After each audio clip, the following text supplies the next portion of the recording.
Les fleurs qui ne fanent pas. L'effet que peuvent avoir les fleurs sur l'homme est tout simplement impressionnant, outre le parfum qui peuvent parfois les accompagner. C'est souvent leur esthétisme qui a le don de nous charmer, voire de nous envoûter. C'est d'ailleurs pourquoi, de tout temps, elles ont été célébrées pour leur beauté. Et ce, malgré la toxicité de certaines.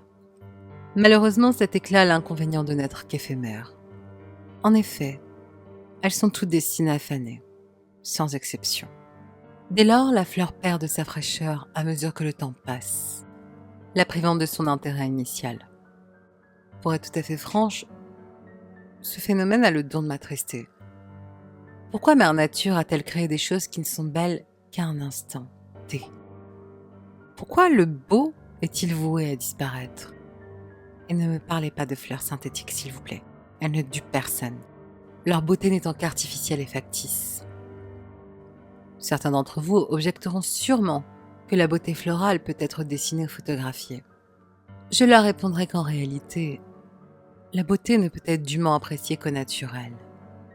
Les autres procédés ayant la fâcheuse tendance d'enlaidir et d'entraver notre bonne perception de la chose. Il faudrait pouvoir supprimer le filtre et laisser la possibilité à chacun d'observer le magnifique de ses propres yeux. À l'instar d'autres problématiques actuelles, la sauvegarde de la beauté devrait être érigée en objectif national. Évidemment, je n'exige pas que l'on conserve toutes les fleurs, car déjà toutes ne sont pas nécessairement belles, mais surtout parce qu'on se heurterait fatalement à des difficultés matérielles et pratiques. Cela dit, les plus belles devraient être prélevées, protégées, conservées en plus d'être exposées dans les musées. Ainsi, la populace tant habituée au lait pourrait-elle enfin contempler de ses propres prunelles les êtres les plus parfaits? Sur ce premier point, le prélèvement devrait naturellement être exécuté indépendamment de leur gré. Il s'agirait là de privilégier l'intérêt général à leur intérêt personnel et égoïste. Pour ce qui est de leur préservation, il faut encore que j'y songe. Toujours est-il que l'on pourrait aisément privilégier une cryogénisation. Elle permettrait une conservation optimale du corps par le froid, en plus de le laisser visible aux spectateurs. Tout ceci n'est qu'une ébauche. J'attends donc vos retours avec impatience, mais imaginez juste des fleurs qui ne fanent pas. Une beauté devenue éternelle.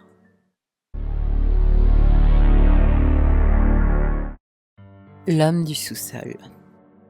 Comment démarrer cette histoire bizarre? Du début, j'imagine. Je travaille dans un endroit où je dois souvent aller au sous-sol pour aller chercher des marchandises ou du matériel, et à chaque fois que j'y vais, tout va bien. Du moins à certains endroits.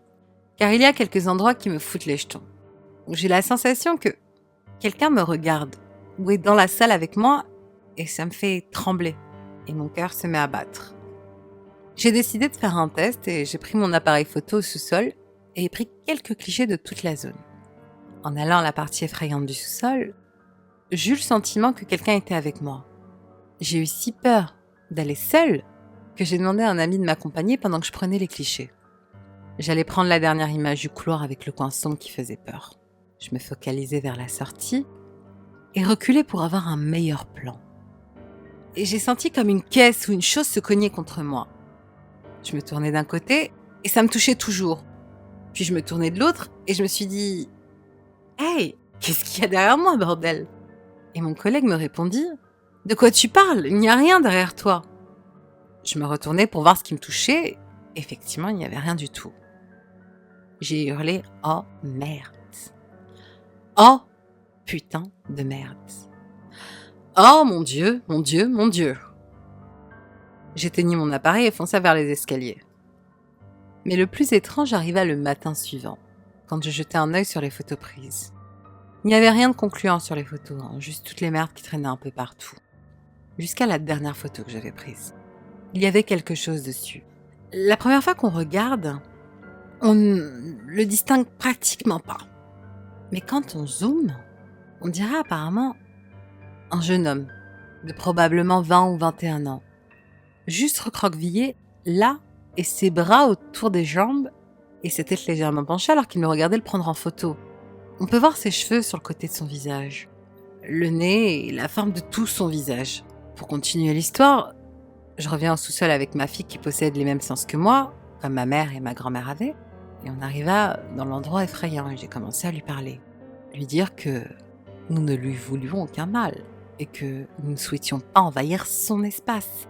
Je lui présentai ma fille, Jenny, et lui dis qu'elle voulait savoir s'il était bel et bien là ou pas. Ma fille me dit que son nom est Tom. Elle était debout à côté de moi pendant que je lui parlais. Elle dit alors « Maman, tout ce que j'ai à dire, c'est qu'il ne vaudrait pas mieux qu'il me touche. » Quelques minutes après, elle sentit quelque chose qui lui toucha le bras. Elle se tourna d'un coup pour voir. Elle sentit quelqu'un la toucher à la hanche gauche et elle commença à hurler. C'était si bizarre, elle l'a sans doute dégagé car j'ai senti alors qu'elle criait cette sensation bizarre de la tête aux pieds, comme si j'allais m'évanouir. Puis, soudainement, je me suis sentie comme dans un tunnel et je pouvais entendre ma fille crier « Papa, maman, papa, maman !» Mais sa voix semblait si lointaine, comme si elle était à la fin du tunnel. J'ai cru que j'allais mourir et j'ai senti un frisson glacial de la tête aux pieds. J'entendais ma fille appeler maman. Les sentis m'attraper le bras et me dire qu'il fallait la remonter là-haut. Et je me suis sentie tirée ou aspirée. Je lui demandais ce qui s'était passé, pourquoi elle hurlait. Et elle me répondit qu'il l'a touchée non pas une, mais au moins 3 fois. Elle a eu peur et a voulu remonter. Est-ce que c'est un fantôme ou un esprit? Est-ce qu'un fantôme ou un esprit peut passer à travers nous? L'a-t-il fait avec moi? Merci de votre attention.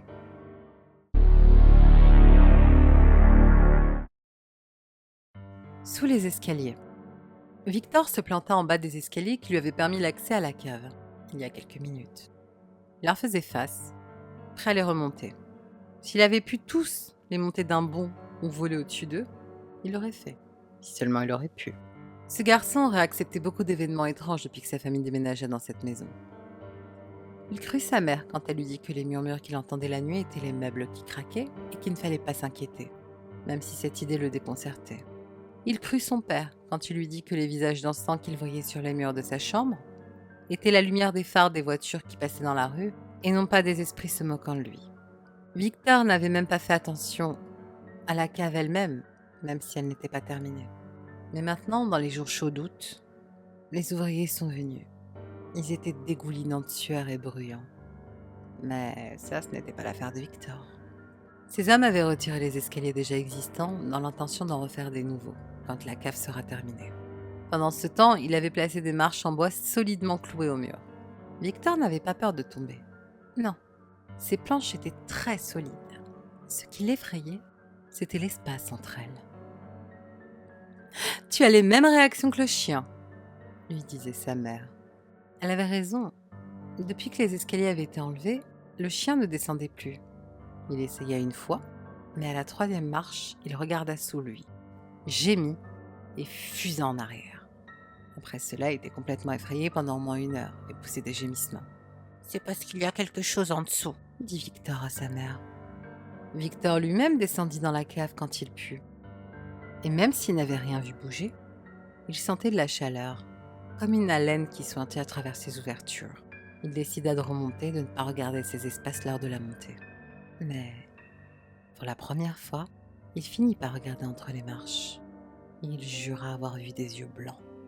Après une course folle, Victor sprinta à travers la porte de la cave jusqu'à la cuisine. Il avait réussi. « Mon Dieu !» dit sa mère. Elle était devant la fenêtre et ouvrait les rideaux. La lumière du soleil entra dans la pièce, mais elle ne remarqua pas les joues rouges de Victor, encore moins le fait qu'il haletait. Elle examinait ce qu'il tenait. « J'ai dit des mouchoirs, pas du papier toilette. Retourne dans la cave !» Victor avait appris, durant un cours de sciences, l'instinct puissant de protection de son enfant qu'a une mère. Et Victor pensa que sa mère devrait passer un coup de plumeau sur le sien. Il soupira, se tourna et retourna vers la cave. La chose derrière les escaliers roula sa tête sur son fin cou semblable à une corde. Ça cligna des yeux alors que la porte s'ouvrait au-dessus et que la lumière encore presque inconnue pour lui rencontra ses yeux. Ça n'avait jamais pensé que l'enfant reviendrait si tôt. De toute façon, il était prêt et affamé. Alors que l'ombre du garçon et son odeur descendaient les escaliers, la chose se lécha les babines et passa sa main à travers l'espace ouvert entre les planches. Hanté. C'est votre première nuit dans votre nouvel appartement. Vos affaires sont toujours dans des cartons. Les meubles, excepté ce matelas posé à même le sol, ne sont pas encore arrivés. L'eau courante et l'électricité ne sont pas encore activées.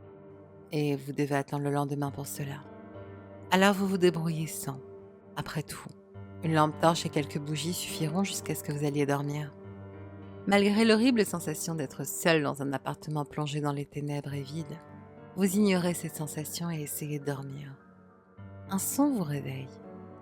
Vous restez allongé pendant un moment, réfléchissant si ce bruit était bien réel ou juste un rêve. Au pire, une hallucination. Quand ce bruit survient encore une fois, vous allez regarder l'heure sur votre portable. 2 heures du matin, vous vous réveillez, utilisant votre mobile pour seule source de lumière, et traversez votre appartement jusqu'à la cuisine. Apparemment, la source de ces bruits étranges. Au début, imaginant le pire, presque, vous pensez que quelqu'un est entré par effraction dans votre appartement pour vous voler quelque chose. Mais vous avez un sursaut quand vous le voyez. Environ 40 ans, en pyjama rayé, il se tient devant le micro-ondes, dos à vous. Malgré son état apparemment solide d'humain, vous pouvez voir légèrement à travers lui. Vous êtes paralysé, majoritairement de peur, mais aussi quelque part de curiosité. « Hey !» lui dites-vous. Il se retourne lentement dans votre direction, les yeux grands ouverts. Vous constatez que l'homme n'a pas de mâchoire inférieure, laissant sa langue pendre dans le vide. Votre vue se trouble tandis qu'il disparaît peu à peu. Un son vous réveille. C'est votre portable à même le sol qui vibre.